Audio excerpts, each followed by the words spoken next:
Hey guys! So today I wanted to do a video about my laparoscopy experience. One thing that I didn't know, or I wasn't sure about with the laparoscopy, I wasn't sure if it was just an office procedure or if it was an actual surgery. And it is an actual surgery.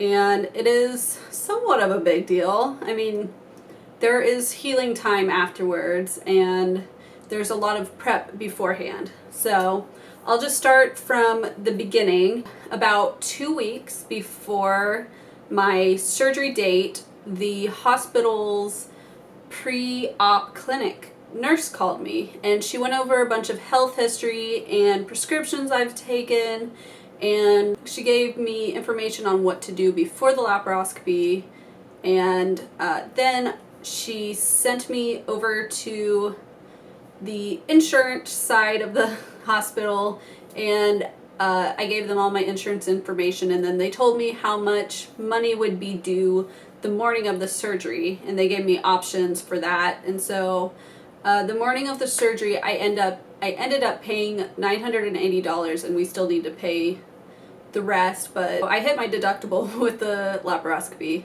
of course. So then I think I was sent back over to the nurse that I talked to, and I scheduled pre-op blood work.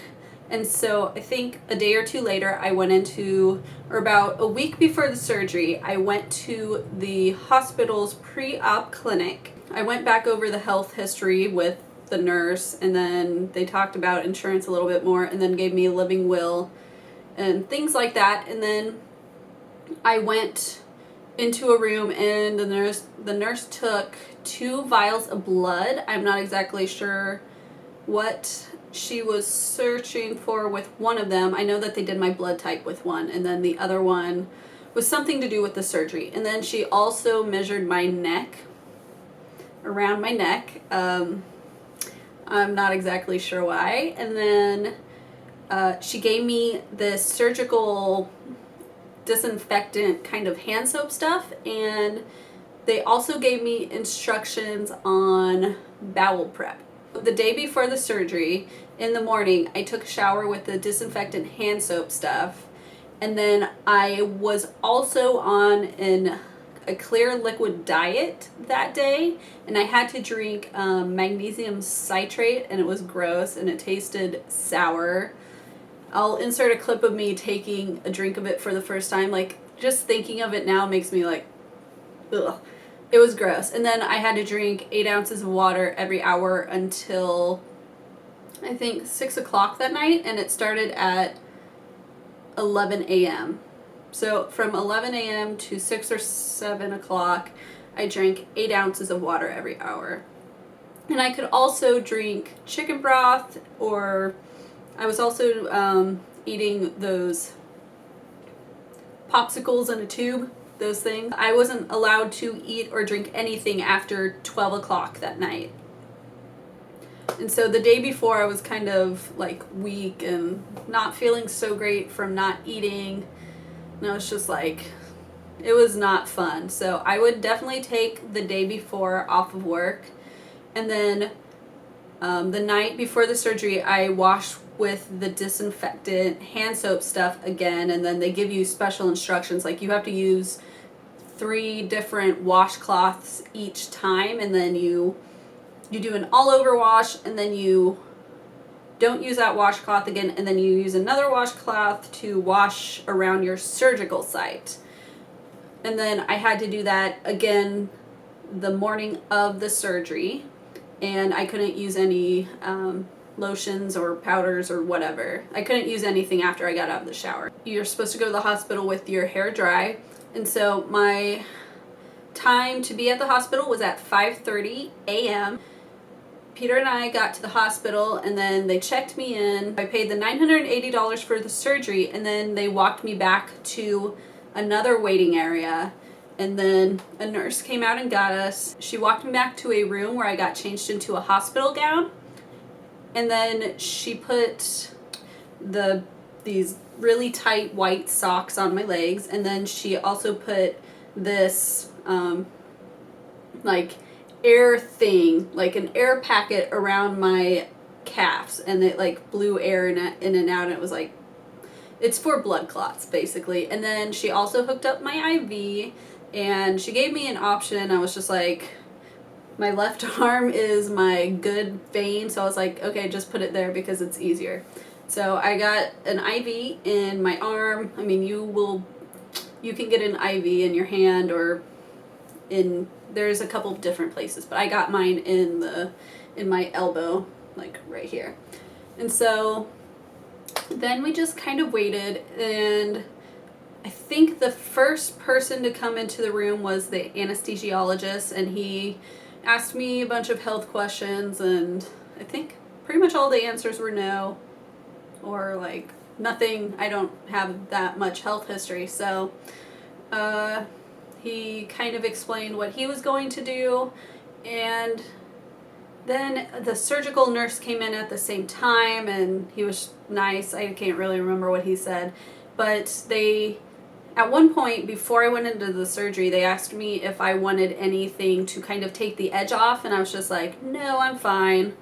But I wish that I would have taken something, because then when they started wheeling me out, I got scared. So I think it would have been better if I would have taken whatever they wanted to give me before I went into the surgery room. And then as they were wheeling me back, I was like, can I get whatever you were offering before? And so they gave it to me when I got into the room.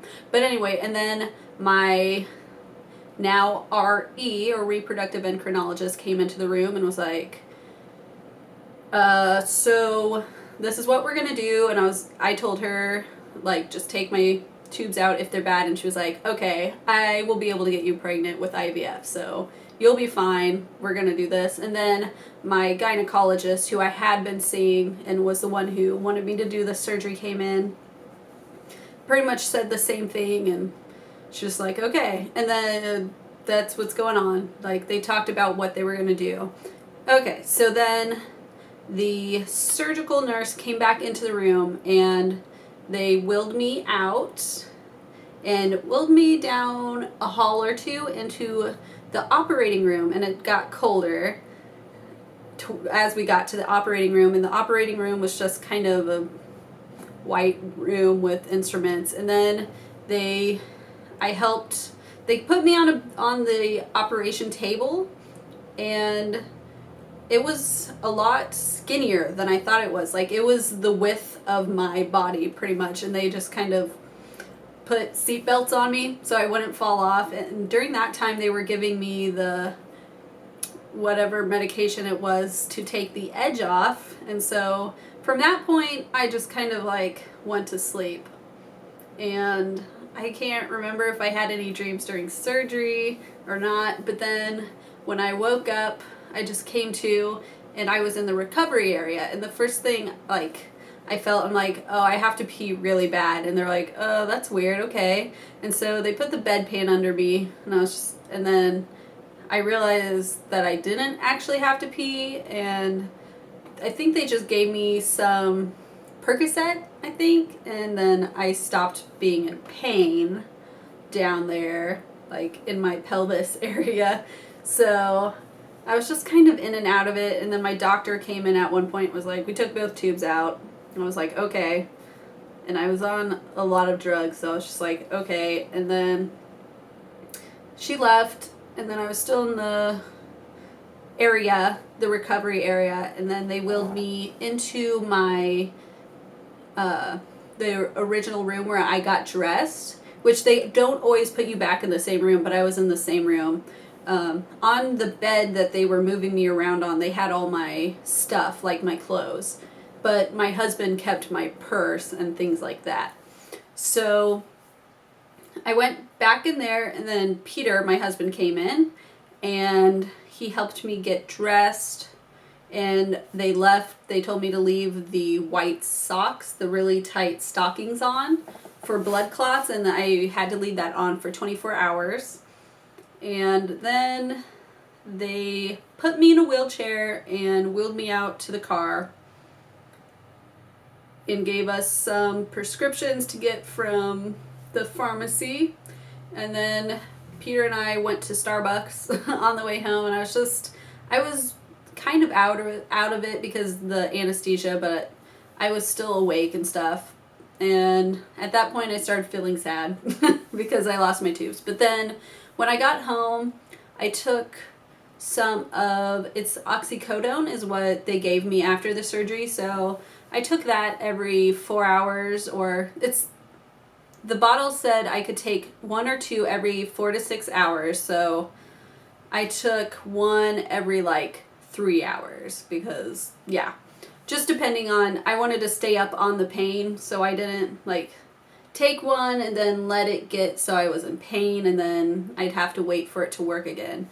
Like, my advice would be stay up on the pain and don't try to be a hero or anything, and just take it easy. I could walk to the bathroom, but I was like hunched way over and it hurt every time I walked. I would say, let's see, I had the surgery on Thursday, and then Saturday my parents and then one of my friends came up from my hometown, and Peter's dad was here. I ended up walking around the mall on Saturday. I was still in pain, but I was taking the pain medication, and I probably shouldn't have went to the mall. I would say rest as much as possible for the first week. I was still feeling pain for the first week, but by the second week, let's see, I was feeling pretty normal. Like, definitely by the second week I was feeling normal, and then by the third week I was completely normal. But then we started working out again, and I did that ab machine where you like move like this, and then I started kind of hurting again. But I'm feeling like it's just on the skin where I'm feeling it. It's not really inside too much, but it's like on my incisions on top of the skin, I would say, started hurting from working out too much. I would say up to a month. I'm coming up to a month in 2 days, or I'm coming up 4 weeks in 2 days. I'm pretty much healed. The incisions look good, I would say, and I'm feeling good. And it was just pretty much a week after that it was hurting, and I was still taking the pain medication. As long as you take your pain medication, I would say you will be feeling pretty good, and you can start really moving around by a week and a half. And that's pretty much how the laparoscopy went for me. And now we're doing IVF because I lost both tubes. So I will show you my stomach from I've been taking videos of my stomach as it heals, so I'll show you my stomach the day of or the day after surgery, and then about a week later, and then 2 weeks later, and then today, which is almost 4 weeks later.